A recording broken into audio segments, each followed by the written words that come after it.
राम तुम्हारो आसरो, राम तुम्हारो ज्ञान,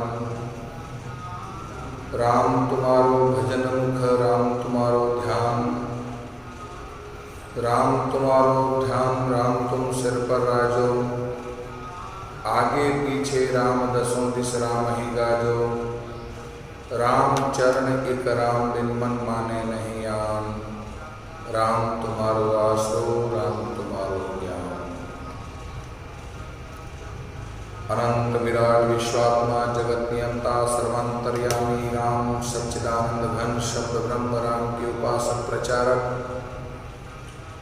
शब्द ब्रह्म राम के उपासक प्रचारक, अंतर्राष्ट्रीय राम स्नेह धर्म प्रवर्तक, तपः तपोनिष्ठ ब्रह्मनिष्ठ अध्यात्मावतारी पुरुष जगत गुरु स्वामी जी श्री रामचरण जी महाराज के पावन पाद पद्मों में प्रणिपात करते हैं। तदनंतर जिनके चरण रज से ये धरा तीर्थ स्वरूप हुई, ऐसे पावन बड़ा रामदारा के संस्थापक, भजनिक उपाधि से अलंकृत परमहंस परिव्राजकाचार्य वीतराग महाप्रभु स्वामी जी श्री भगवान दास जी महाराज के पावन पाद पद्मों में वंदन करते हैं। फेसबुक और रामस्नेह टीवी के माध्यम से देख रहे सभी भक्त भाविक जनों, मोक्ष जनों, साधना स्वाध्याय चातुर्मास 2020 का पावन अवसर बड़ा रामदारा की पावन भूमि से प्रसारण हो रहा है।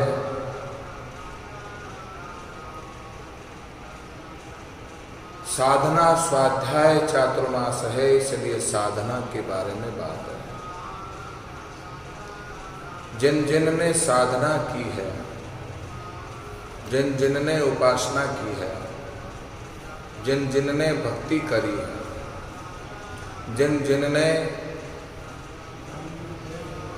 राम नाम की रटन लगा करके अपने आप के जीवन को धन्य बनाया है, दिव्य बनाया है, ऐसे सतयुग त्रेता द्वापर कलयुग के अनेक अनेक संत महापुरुष हुए हैं। उन संत महापुरुषों के जीवन दर्शन का अवलोकन श्री महाराज करवा रहे हैं। महिमा नाम प्रताप की सुनो श्रवण चितलाय, राम चरण रचना रटो तो कर्म सकल झड़ जाए।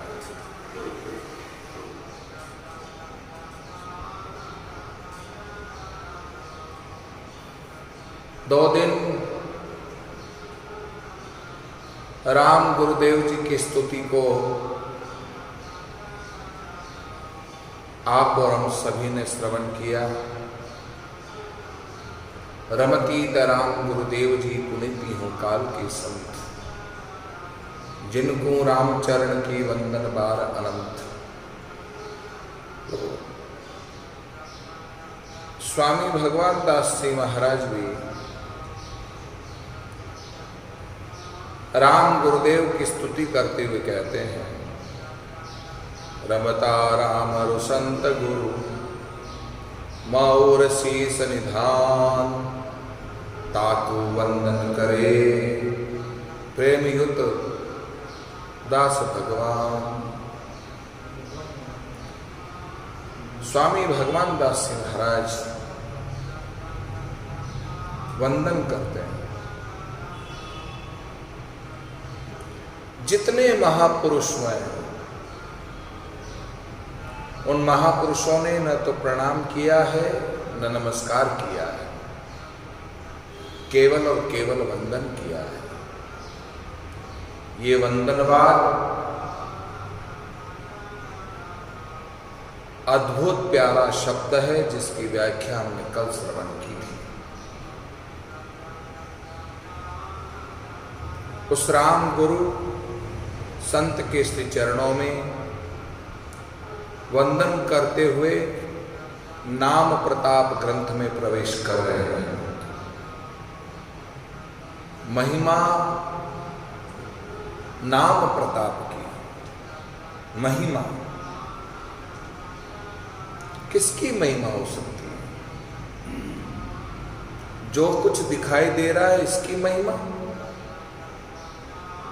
नश्वर है, ये तो काल कल्वित है, इसकी महिमा नहीं हो सकती।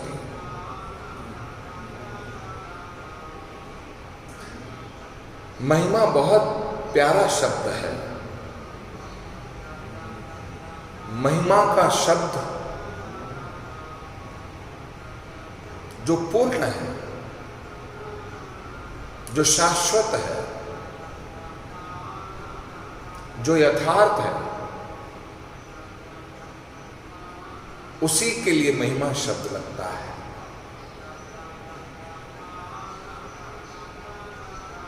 गुरु महिमा ग्रंथ, गुरु महिमा, गुरु अपने आप में पूर्ण है, गुरु अपने आप में अद्वितीय है, गुरु अपने आप में अभूतपूर्व है, शाश्वत है। गुरु ब्रह्मा है, विष्णु है, महेश है, साक्षात परब्रह्म है। इसलिए महिमा गुरु के लिए लग सकती है। संत का संतत्व सदा अमर है, इसलिए संत महिमा शब्द लग सकता है।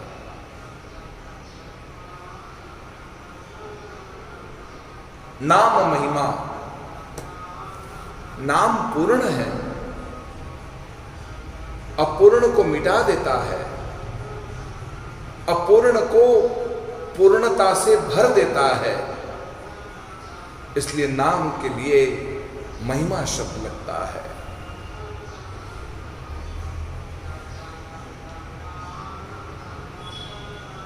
महिमा शब्द से नाम प्रताप ग्रंथ प्रारंभ हुआ है। महिमा शब्द से, मां अक्षर से, मां रकारश्च ब्रह्म मकारश्च माया, र अक्षर ब्रह्मवाचक शब्द है और मां अक्षर मायावाचक शब्द है।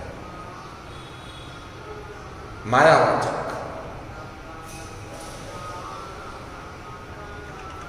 जो कुछ दिखाई दे रहा है ये सब माया है। और ये माया किसकी है? उस ब्रह्म की है। ये माया अपूर्ण है, ये माया निरर्थक है, ये माया यथार्थ को ले जाने वाली नहीं है। ये माया ब्रह्मत्व को प्राप्त करने में बाधक है। इसलिए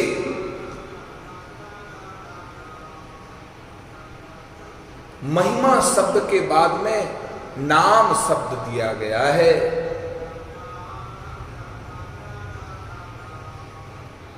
मकारश्च माया भले ही हो सकती है, पर नाम के आगे माया का कोई अस्तित्व नहीं रहता।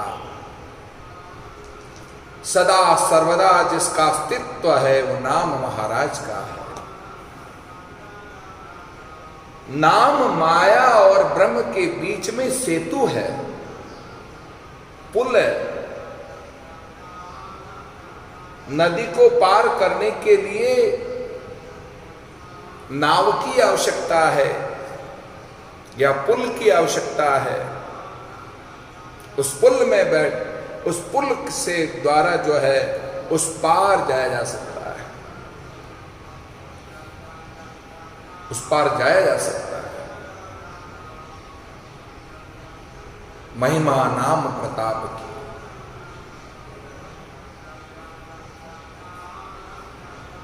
मरणधर्मा शरीर की कोई महिमा नहीं हो सकती। मरणधर्मा शरीर परब्रह्म परमात्मा को प्राप्त कर लेता है, तत्व का बोध कर लेता है, तत्वदर्शी हो जाता है।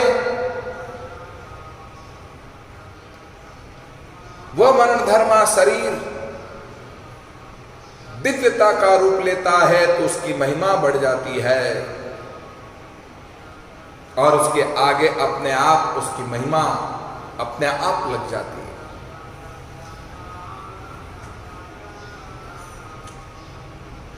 इसलिए साधकों, महिमा नाम प्रताप की। महिमा न संसार की है, न परिवार की है, न रिश्तेदारों की है, व्यक्ति विशेष की है, नाम प्रताप की है। जिस नाम का प्रताप इतना अद्भुत हो, नाम का प्रताप इतना अद्भुत हो, जिस नाम को पा करके 84 में भटक रहा जीव ब्रह्म को प्राप्त करने के लिए भवसागर से पार हो जाता है। इतना जबरदस्त नाम का प्रभाव है, उस नाम का प्रताप है। ऐसे नाम के प्रताप की महिमा में कहां तक करूं? महिमा नाम प्रताप की।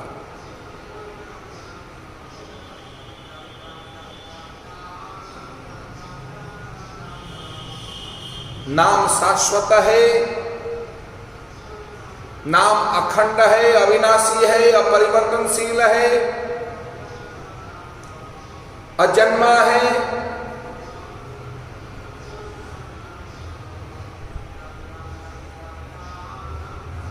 अक्षय धार्मिक राम सोई सब संता गायो। यह अक्षर है, नाम जो है वह अक्षय है, अखंड है, अविनाशी, अपरिवर्तनशील है, अनंत स्वरूप है। हरि अनंत कथा, जिसकी कथा अनंत है, जिसकी महिमा अनंत है, जिसका नाम अनंत है, जिसकी लीला अनंत है, जिसका रूप अनंत है, जिसका धाम अनंत है। नाम रूप लीला धाम में से किसी एक के प्रति भी अनुराग पैदा हो जाता है तो उस व्यक्ति का व्यक्तित्व महिमा का स्वरूप प्रवर्तित कर देता है। महिमा के रूप में बदल जाता है। गिनती के लोग हैं जिनकी महिमा सदियों से गाई जाती है। गिनती के लोग हैं जिनकी महिमा सदा सर्वदा, जिनका यशोगान गा करके अपने जीवन का निर्माण करते हैं, जिनकी महिमा सुनकर जीवन को उत्कृष्ट बनाने की जो है प्रयास करते हैं।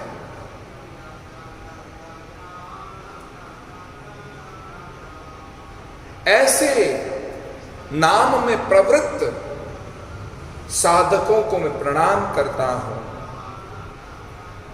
नाम महाराज को भी मैं प्रणाम करता हूं, जिस नाम का आश्रय लेकर के, जिस नाम का आश्रय लेकर, चोला पहनकर, नाम में अनुरागित होकर, नाम में ही रत रहकर, नाम में लय लग जाती है, उस नाम के प्रति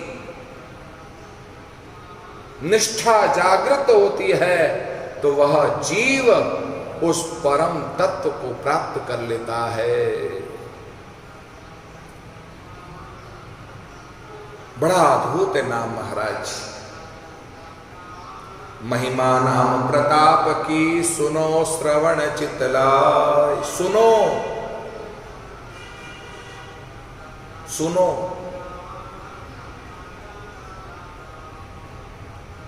बहुत सुनते हैं, सबकी सुनते हैं, पर वो सुनना सब व्यर्थ है, वह सुनना सार्थक नहीं है। सब सुनना निर्थक है। एक की सुनो, एक की सुनो, उस एक को ही सुनो। सुनना है तो उस एक की सुनो, एक को ही सुनो। उसको सुनने के अलावा कुछ भी बाकी नहीं रहता है। ध्यान मग्न होकर, तल्लीन होकर, एकाग्र चित्त होकर उसको सुनने की चेष्टा करना ही साधना है। स्वामी राम तीर्थ के हाथ में घड़ी पहनी हुई थी। बड़े मौजी फकीर थे, शहंशाह थे, बादशाह थे। किसी मन चले ने पूछ लिया कि बताओ राम तीर्थ, आपकी घड़ी में कितना बजा है? बोले 1।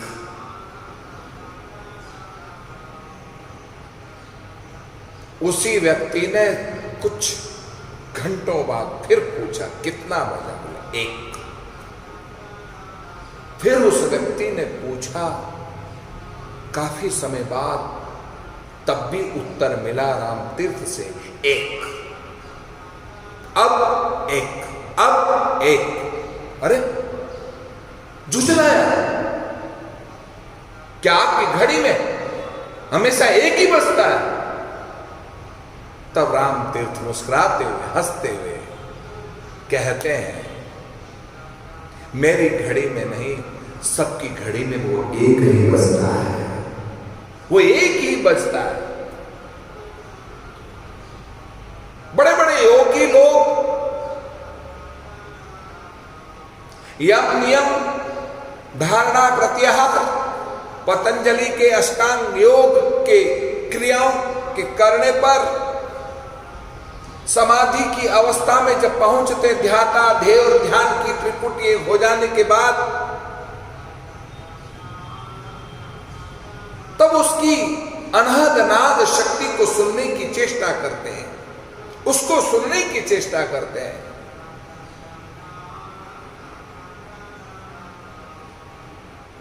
जितना बाहर देखोगे, जितना बाहर को सुनोगे, जितने बाहर की सुनोगे, कभी भी उस मंजिल तक नहीं पहुंच सकते। जितना बाहर का सुनोगे,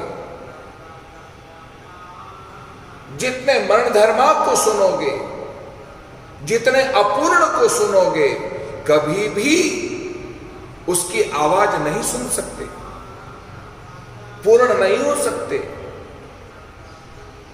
बाहर देखना बंद करो, बाहर का सुनना बंद करो, अपने नयन के, अपने कानों के द्वार बंद करके अंदर की आवाज सुनने की चेष्टा करो, तो अंदर मेरा परमपिता परमात्मा जो आत्मा के रूप में विद्यमान है, वह कुछ कहता है,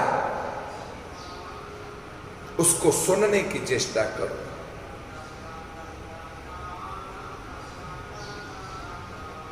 श्री महाराज ने मन खंडन के प्रसंग में निज मन और प्रकृति मन की बात व्यक्त करते हुए कहते हैं, प्रकृति मन कुछ और सोचता है, बाहर की देखता है, पर निज मन यानी आत्मा की बात वो बिल्कुल संयम की बात करता है, वैराग्य की बात करता है, ज्ञान की बात करता है, विरक्तता की बात करता है, यथार्थता की बात करता है। साधकों, सुनने की चेष्टा करो। प्रदूषण इतना भयंकर फैल गया है, प्रदूषण इतना भयंकर फैल गया है, उस आत्म तत्व की आवाज तुम्हारे कानों में नहीं आती। अंदर की आवाज, क्योंकि बाहर का आकर्षण, बाहर का वातावरण इतना दिव्य चमकदार है, खनखनाता हुआ जीवन दर्शन है, जिसको देखने और सुनने के बाद, जिसको देखने और सुनने के बाद अंदर का सब कुछ भूल जाते हैं, क्योंकि बाहर का आकर्षण चुंबकीय आकर्षण है।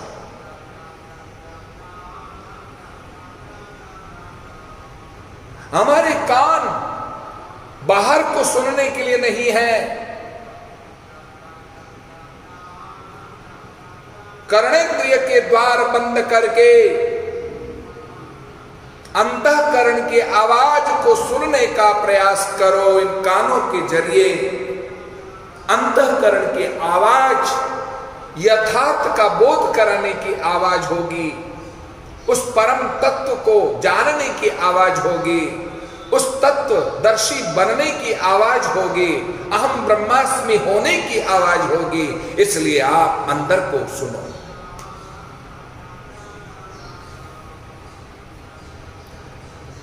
भगवान नंदनंदन सुदानंदन कुंद मुकुंद ब्रजन चंद्र श्री श्याम सुंदर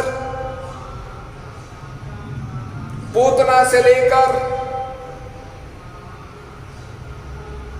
जितने जितने राक्षस प्रवृत्ति के जो हमारे जीवन में घर कर गए हैं, उन सबको खेल खेल में खत्म करके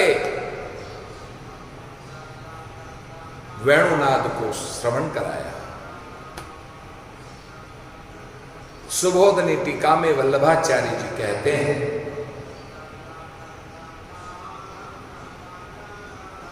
ये पूतना अविद्या है, सट्टासुर लोभ है, तृणाव्रत रजोगुण तमोगुण है, वत्सासुर ईर्ष्या है, बकासुर दिखावा है, धनुकासुर गलत धारणा वाला है, काले नाग इंद्रियों को बलवती प्रदान करने का लक्षण है। साधना के जरिए साधना का ध्यान रखते हुए, साधना करते हुए अविद्या को मारने की चेष्टा करो। साधना के द्वारा हमारी लोभ प्रवृत्ति को समाप्त करो। साधना के द्वारा राग द्वेष की उत्पन्न होने वाली रजोगुण तमोगुण की प्रवृत्ति को समाप्त करने की चेष्टा करो।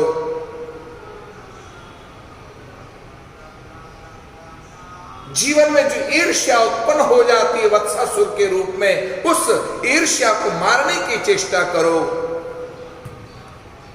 इन तमाम अवगुण जो हमारे जन्म जन्मांतरों के कारण जो घर कर गए हैं, उन्हें मिटाने का प्रयास करो। कृष्ण तत्व बन करके, राम तत्व बन करके। ये तब संभव है जब हमारे अंतःकरण में जीवन यापन करने के जितने अवगुण जो मन के द्वारा, इंद्रियों के द्वारा जो प्रवाहित तो हो जाते हैं, काल कर्म के कारण हो जाते हैं, प्रारब्ध के कारण हो जाते हैं, संचित कर्म के कारण कर्म हो जाते हैं, क्रियमाण के कारण हो जाते हैं। इन्हें मिटाने के लिए आवश्यक है साधना।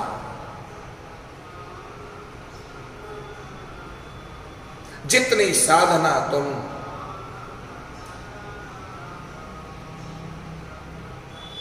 तालाब में नहाने का मजा किनारे पर बैठकर 2 लोटे ऊपर ऊन डालने से नहीं है। तालाब के बीचों बीच गंठे लगाना, तालाब के बीचों बीच गंठे लगाना और तैरना, तब कहीं तालाब में सरोवर में नहाने का आनंद है। तालाब की गहराई में, सरोवर की गहराई में जाने का कुछ आनंद है। मैं यही बात कहना चाहता हूं, तुम जितना बाहर को सुनोगे, इन इंद्रियों को जितना बाहर की तरफ भगाओगे, इन आंखों को देखने के लिए भगाओगे, कानों को सुनने के लिए तरसाओगे, इन जननेंद्रिय क्रियाओं को, इंद्रियों को या ज्ञानेंद्रियों को या कर्मेंद्रियों को हम जितना बाहर के लिए दौड़ाएंगे, उतना ही जीवन में बहुत पतन है, पतन है, पतन है।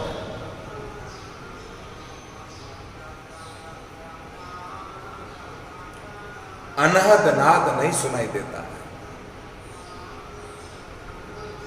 अनहद नाद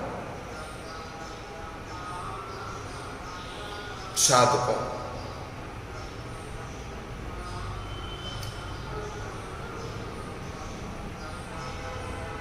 सुनो महिमा नाम प्रताप की, सुनो श्रवण चित्तलाय। सुनो, काम की बात सुन लिया करो, जरूरी सुन लिया करो।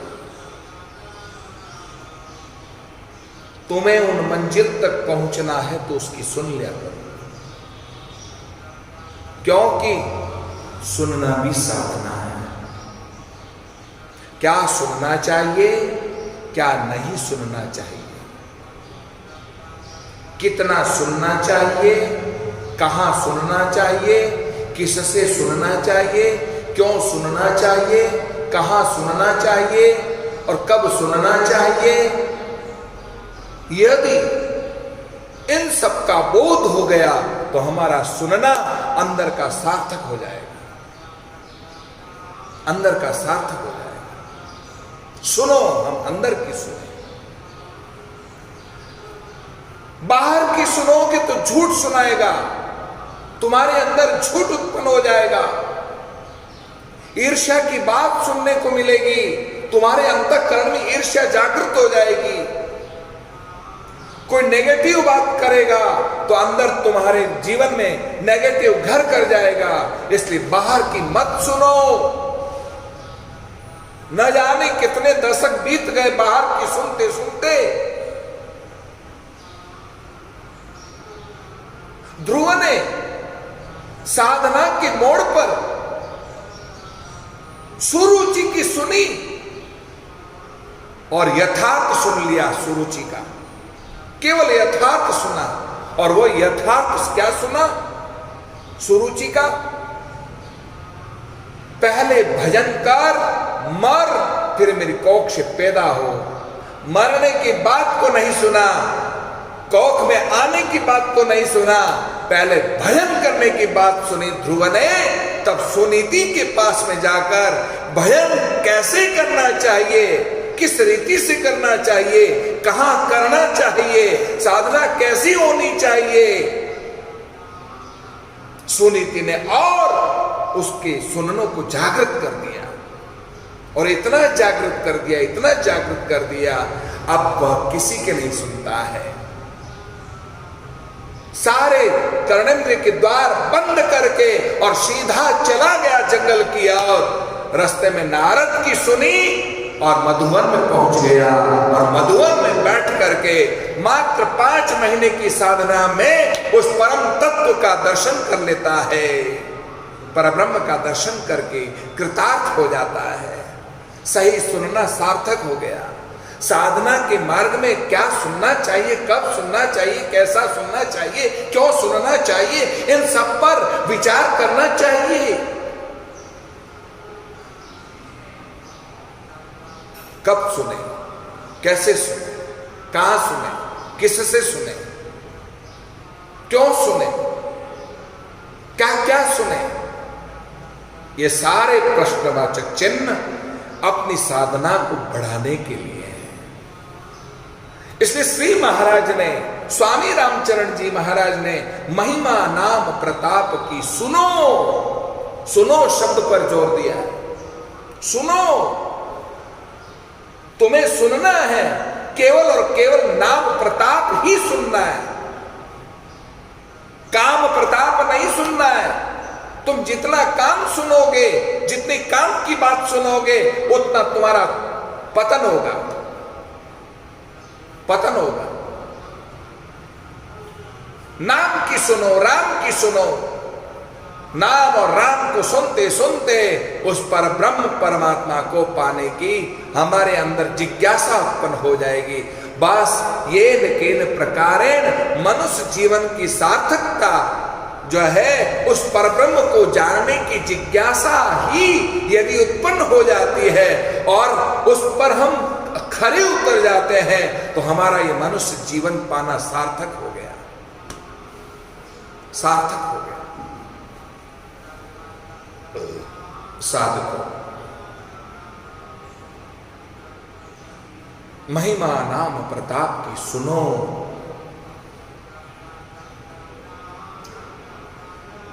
अंतःकरण में शुद्धिकरण हो। महात्मा जा रहे थे, भिक्षा का पात्र लिए हुए, भिक्षाम दे, भिक्षाम दे, भिक्षाम दे।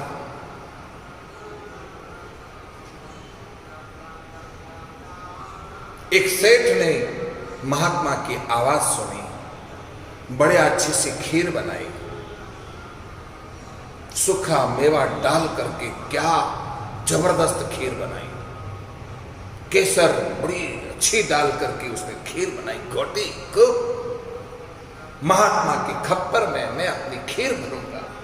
आज मेरे द्वारा बनाई हुई खीर को पाकर महात्मा तृप्त हो जाएंगे और भिक्षा लाना सार्थक हो जाएगा। ऐसा उद्देश्य लेकर सेठ खीर का कटोरा लेकर बाहर पहुंचा, महात्मा की प्रतीक्षा की और महात्मा सामने आए और महात्मा ने अपना खप्पर आगे बढ़ा दिया, पर सेठ की आंखें खुली थी, महात्मा की आंखें बंद थी, क्योंकि अलमस्त थे, हालमस्त थे। हालमस्त, मालमस्त और चालमस्त, तीन प्रकार की मस्ती होती है। चालमस्त, चालाकी से, चालाक बुद्धि से, अपनी चालाकी से जीवन में उपार्जन कर लेता है।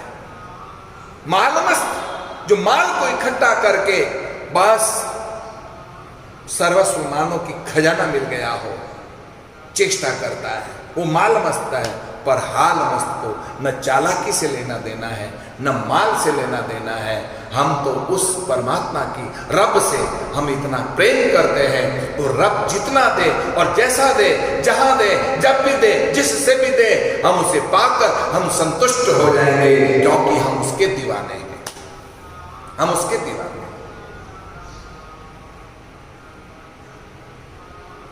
साधकों,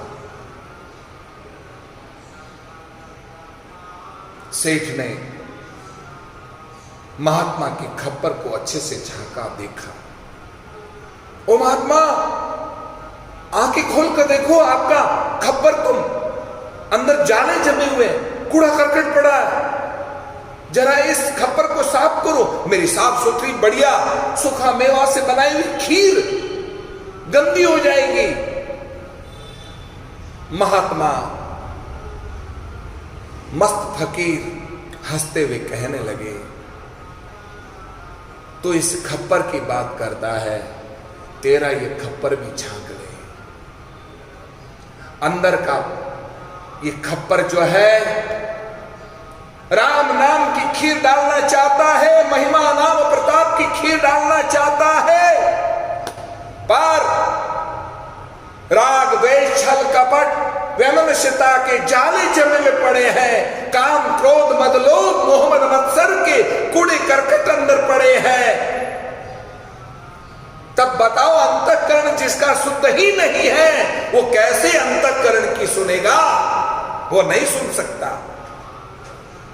अंतःकरण की सुनने के लिए अंतःकरण को शुद्ध रखना पड़ता है, परिमार्जन करना पड़ता है, और अंतःकरण शुद्ध होता है नाम महाराज से ही शुद्ध होगा,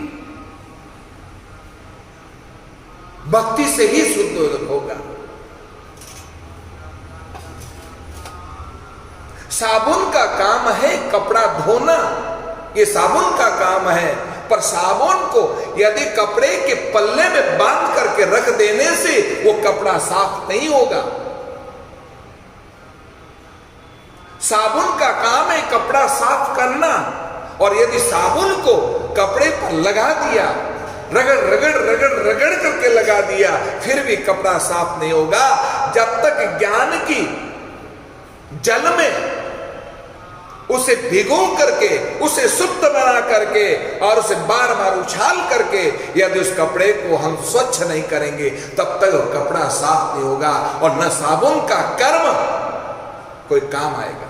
साबुन रूपी कर्म तब ही सार्थक होगा जब पानी रूपी भक्ति में उसे डुबोना पड़ेगा, बार बार झकोलना पड़ेगा, झकोलना पड़ेगा, तब कहीं जाकर वो कपड़ा शुद्ध होगा। साधकों,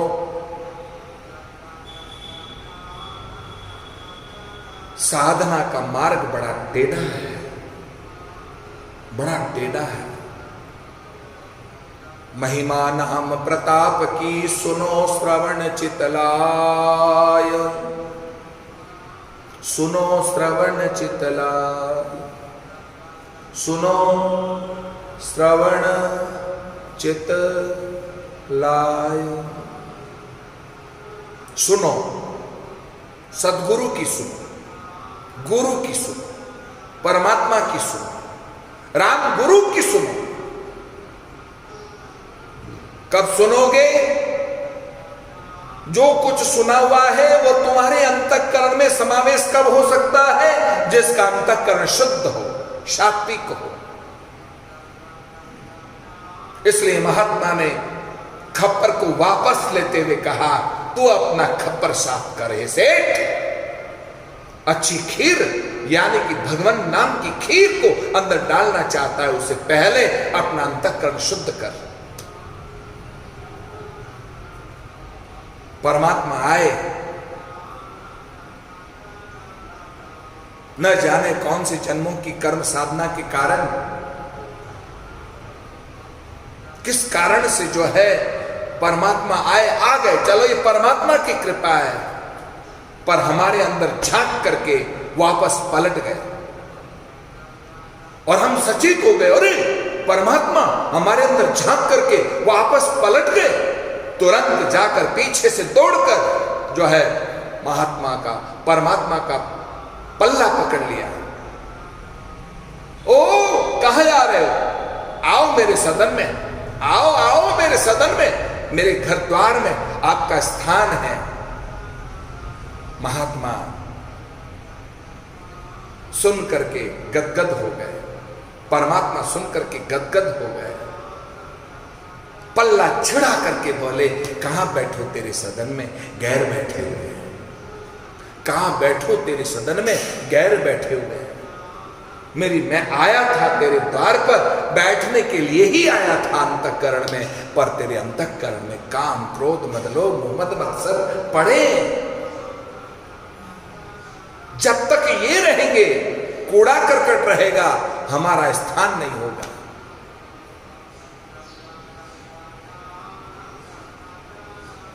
अब विचार कर लो साधकों, काम क्रोध मद लोभ मोह मद मत्सर को रखना चाहते हो या मेरे परमात्मा को रखना चाहते हो?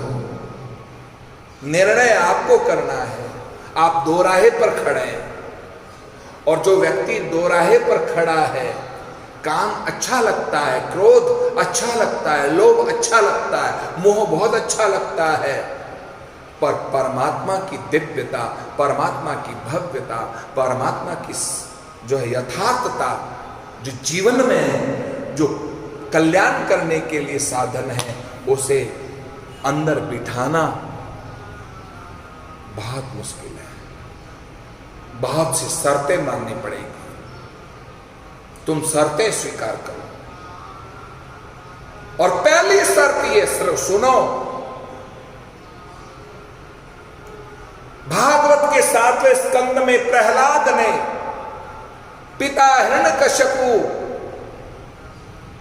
को बोध कराते हुए कहा, श्रवण भक्ति सबसे श्रेष्ठ है। सुनो हे पिता, सुनो, भगवान की कथा को सुनो और भगवान की कथा को सुन करके अपने जीवन में कीर्तन करने का प्रयास करो, ताकि तुम्हारी इंद्रियां नर्तकी बन जाए। कीर्तन का उल्टा होता है नर्तकी। भगवान की कथा सुनो तो इंद्रियां नर्तकी बन जाएगी, कीर्तन करो करते करते, और जब नर्तकी बन जाएगी तो सचमुच तुम्हारे स्मृति में केवल और केवल जो है सुमिरन बस जाएगा, सुमिरन बस जाएगा। महिमा नाम प्रताप की सुनो। लगता है आज सुनने में ही अटकना पड़ेगा। घड़ी का कांटा बड़ी तेजी से भाग रहा है। सुनो, सुनो, बार बार सुनो। सुनने के लिए दुनिया नहीं है। दुनिया की मत सुनो, संसार की मत सुनो, राग द्वेष की मत सुनो, काम क्रोध की बात मत सुनो, लोभ मोह की बात मत सुनो। तुम्हें सुनना है साधना की बात सुनो, तुम्हें सुनना है गुरु की बात सुनो, तुम्हें सुनना है तो भगवान की प्रिय कथाओं को सुनो, तुम्हें सुनना है उस परम तत्व को प्राप्त करने के लिए सुनो। बस उस परम तत्व को प्राप्त करने के लिए तुम्हारे अंदर श्रवण भक्ति होनी चाहिए। परीक्षित सुना है तब वह मुक्त हुआ है। हम आगे प्रसंग में सुनेंगे, नाम प्रताप ग्रंथ में भक्तों के चरित्र में परीक्षित भक्त की कथा हम सुनेंगे कि किस तरह से सुखदेव मुनि की मुखारविंद से सुन करके यथार्थ को पाकर जन्म मरण के बंधन से मुक्त हो गया। पृथु महाराज भागवत के 4थे स्कंद में पृथु महाराज ने सनकादि मुनियों के द्वारा सुना है और सुन करके भगवान की तपस्या करते करते भगवान से प्रार्थना करी, भगवान मुझे 10,000 काम दे दीजिए सुनने के लिए। क्योंकि 2 कान छोटे पड़ते हैं सुनने के लिए, सुनने के लिए। हम भाग्यशाली हैं कि हमारे पास 2 कान है सुनने के लिए, पर संसार को सुनने के लिए नहीं है, घर बार को सुनने के लिए नहीं है, परिवार को सुनने के लिए नहीं है। क्योंकि परिवार के पास, घर बार के पास में और समाज के पास में, संसार के पास में किसी तरह की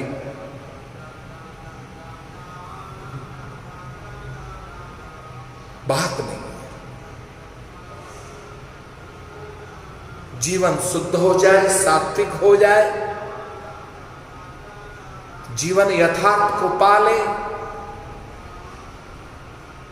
जीवन को जन्म मरण के बंधन से मुक्त होने का साधन सुनने मात्र से सुनने को मिल जाए तो साधु को वही सुनना चाहिए। काम की सुनो या राम की सुनो। इंद्र के काम की सुनी, अहिल्या का पतन हुआ, और जिस दिन श्राप से शापित होकर शिला बनकर के पड़ी रही, अंतःकरण में जागृत हो गई वह अहिल्या, और अहिल्या काम की बात को निकालते हुए राम की सुनने की चेष्टा कर दी, और राम की सुनते सुनते सुनते एक दिन राम के चरणारविंद के स्पर्श का मौका मिल गया। वही शिला अहिल्या बनकर के प्रकट हो गई और उसका दाम्पत्य जीवन पुनः प्राप्त हो गया गौतम के साथ। साधक राम की सुनो,